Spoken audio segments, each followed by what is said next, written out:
Hello, everyone. Thanks for tuning into the show that goes around the continent to bring you stories near and far. I'm Chamberlain Osowa, Channels Television here in Lagos. I'm joined by Vincent McCory from Voice of America in Washington. Well, thanks. I'm Vincent McCory at the Voice of America in Washington. Happy to be with you again for another edition of Africa 54.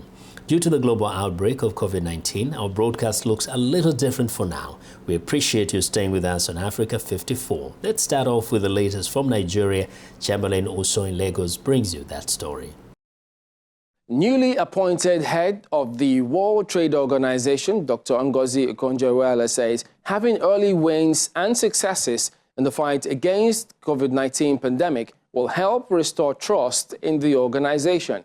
The WTO faces numerous challenges in its work to settle trade disputes, counter growing protectionism, and to help steer the world out of the economic slump caused by the coronavirus pandemic.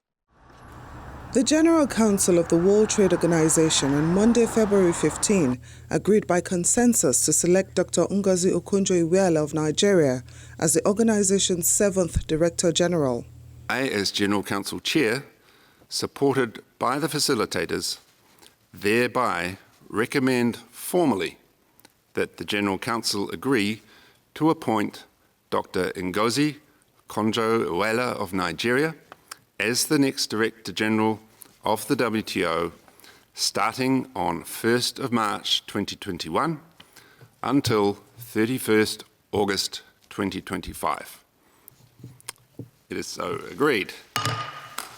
Trade facilitation agreement. When she takes office on March the 1st, Dr. Okonjo-Iweala will become the first woman and the first African to be chosen as Director General. WTO members are making history. For the first time in the 73 years of GATT and WTO, you are selecting a woman and an African as Director General. This is groundbreaking and positive. I'm grateful for the trust you have in me, not just as a woman and an African, but also in my knowledge, experience, and as some of you have said, courage and passion to work with you to undertake the wide-ranging reforms the WTO needs to reposition itself for the future.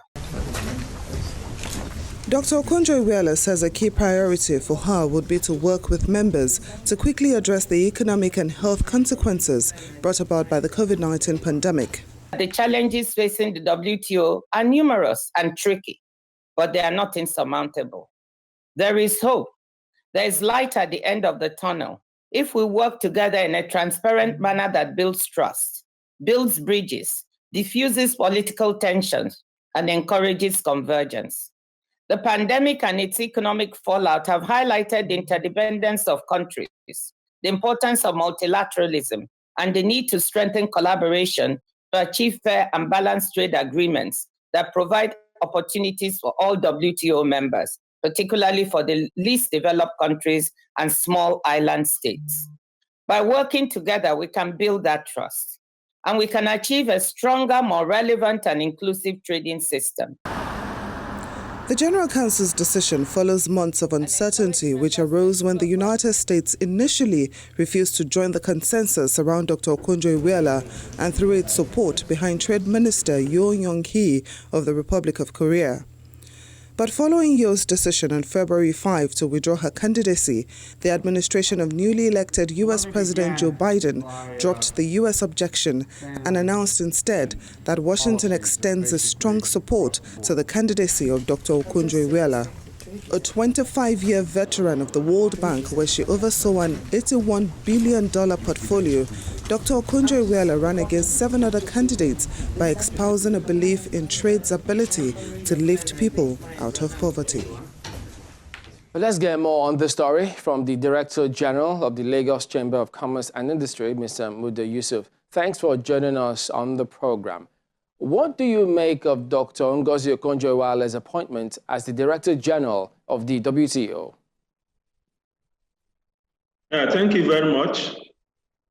First is the fact that we have a very competent person taking over the mantle of leadership at the WTO. Dr. Okonjo-Iweala is a technocrat, is a diplomat, and she has very rich and wide exposure in the multilateral environment.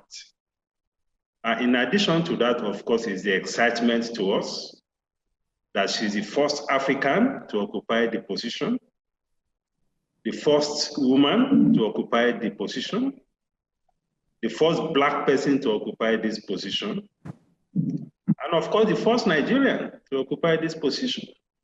But more importantly is the fact that she's bringing to this position a wide range of experience and capacity to ensure that the global environment gets value, from the appointment. Now, some analysts believe that the politician may have a better chance of sorting out WTO's problems than a technocrat.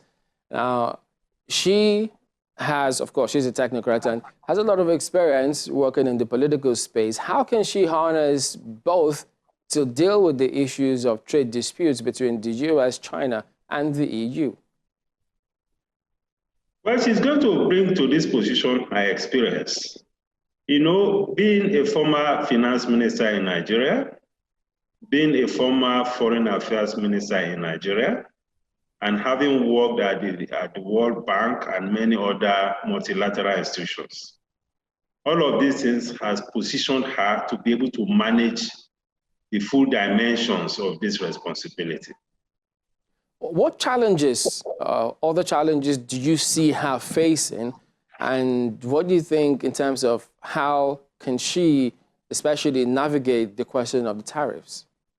There are protests sometimes around the world that questioning the value that globalization brings to the global economy. So that is one challenge that she will have to struggle to deal with. Then there is also the issues of opposition to multilateralism. In the last few years, we have seen a lot of forces against multilateral disposition to the handling of global affairs. This was even made worse during the regime of former President Trump. We saw a groundswell and increasing disposition towards unilateral approach to issues of development, issues of the economy, issues of trade. That again is still an issue that is lingering, which she has to deal with. Speaking about bringing it back home and closer to our environment, what's the significance of her appointment for one Nigeria and then the rest of Africa?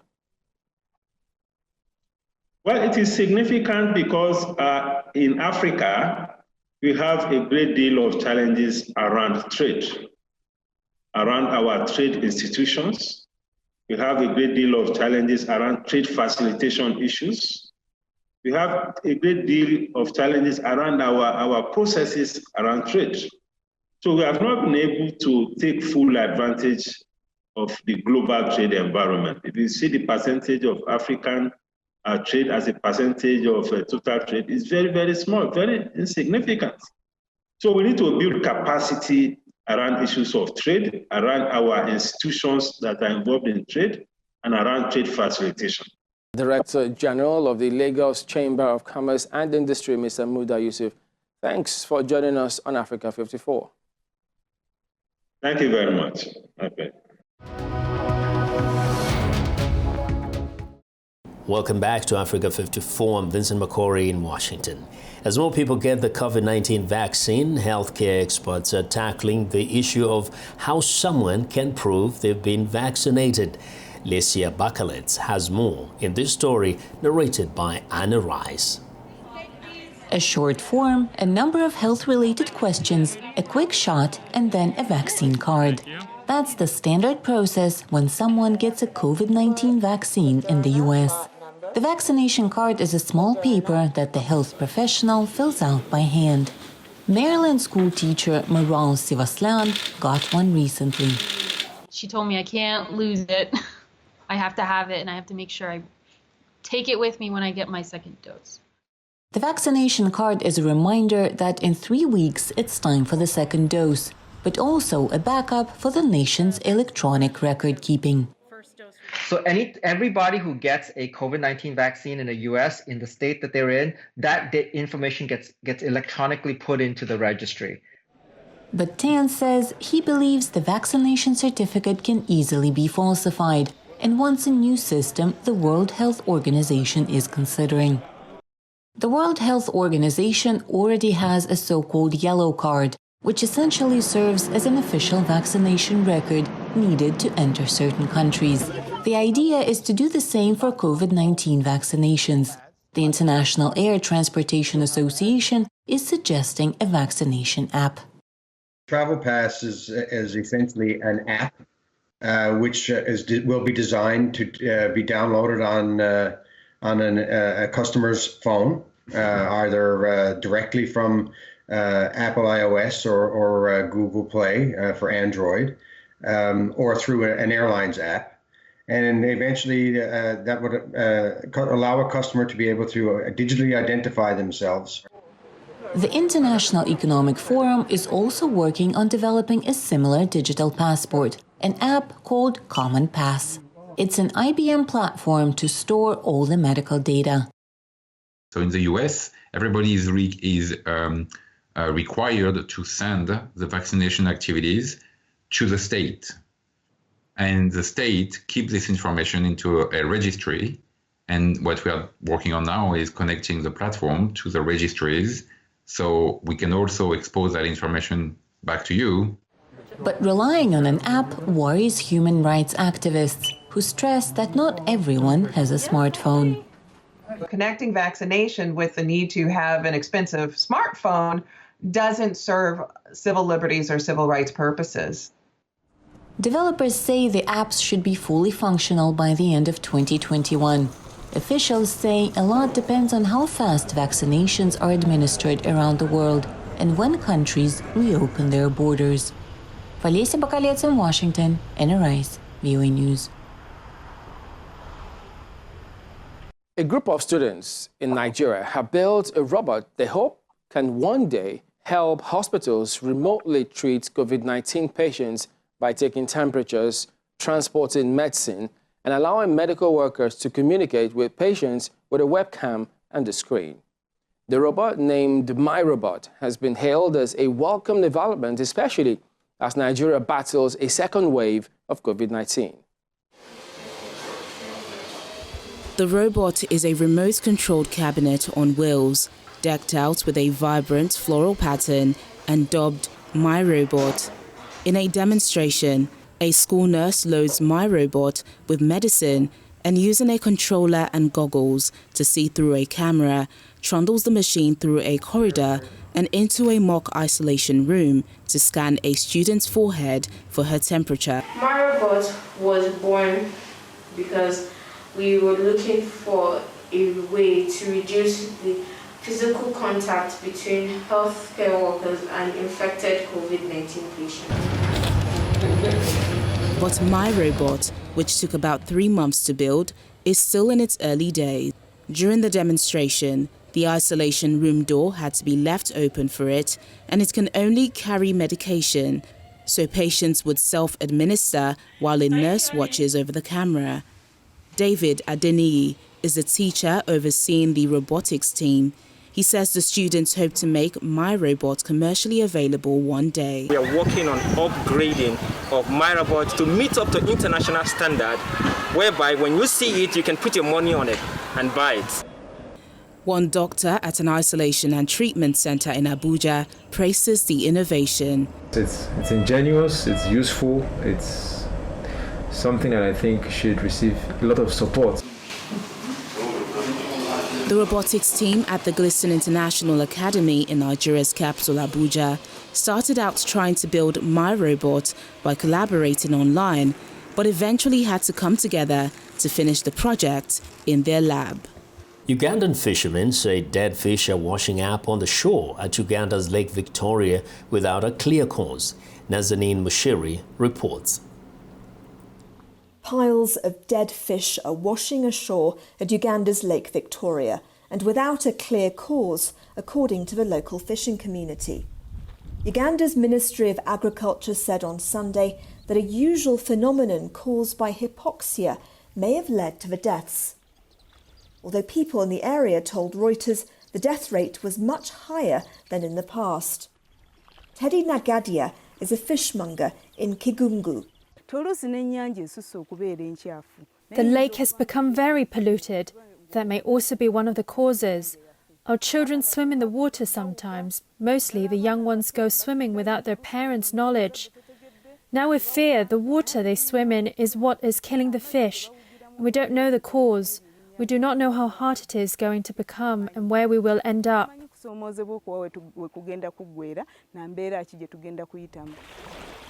the last few years, agricultural chemicals from industry, farms and settlements near Lake Victoria have put stress on the environment and the people. We have also Amos Wemanya is a campaigner for Greenpeace Africa. All these stressors are affecting the lake. They are also affecting the over 3 million livelihoods that depend on this resource. The Ministry of Agriculture ruled out poisoning, saying only the Nile perch species have been affected by the phenomenon. In a statement, it said that it is suspected the recent storms on the lakes cause mixing of the different waters, thereby reducing the oxygen levels, and that further tests are being conducted to determine the definitive reason behind the deaths. Let's take you to Egypt, where a theatre on 4 wheels roams the streets of the capital, Cairo, in search for the corners of the city with little to no artistic spaces, where organisers set up makeshift theatres for people living in the poorer neighbourhoods. The mobile theatres aim to spread art in every Egyptian neighbourhood. Residents of Cairo's Asmarat neighborhood can now watch musical performances from their own balconies thanks to this mobile theater roaming Egypt's impoverished neighborhoods to spread cultural awareness. These are 2 trailer trucks. It is made on wheels, as you can see, and it has a hook which can be attached to any car and can be transported to wherever we want. It is part of the Ministry of Culture's Cultural Justice Initiative, aiming to launch cultural activities in areas which usually lack such services. We aim to bridge gaps with the people so that those in less privileged areas feel that the state is taking care of them. Carrying out this, especially for them, shows that the state is coming to them to address their cultural needs.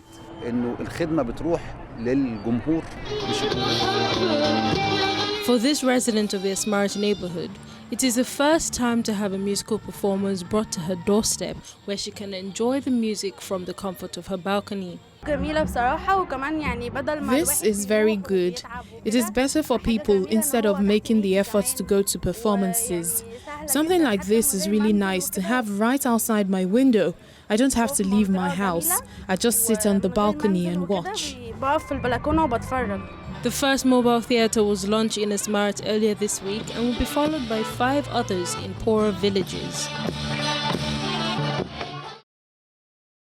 Northern Ghana is underdeveloped and women have borne the brunt of it with high levels of poverty and few economic opportunities.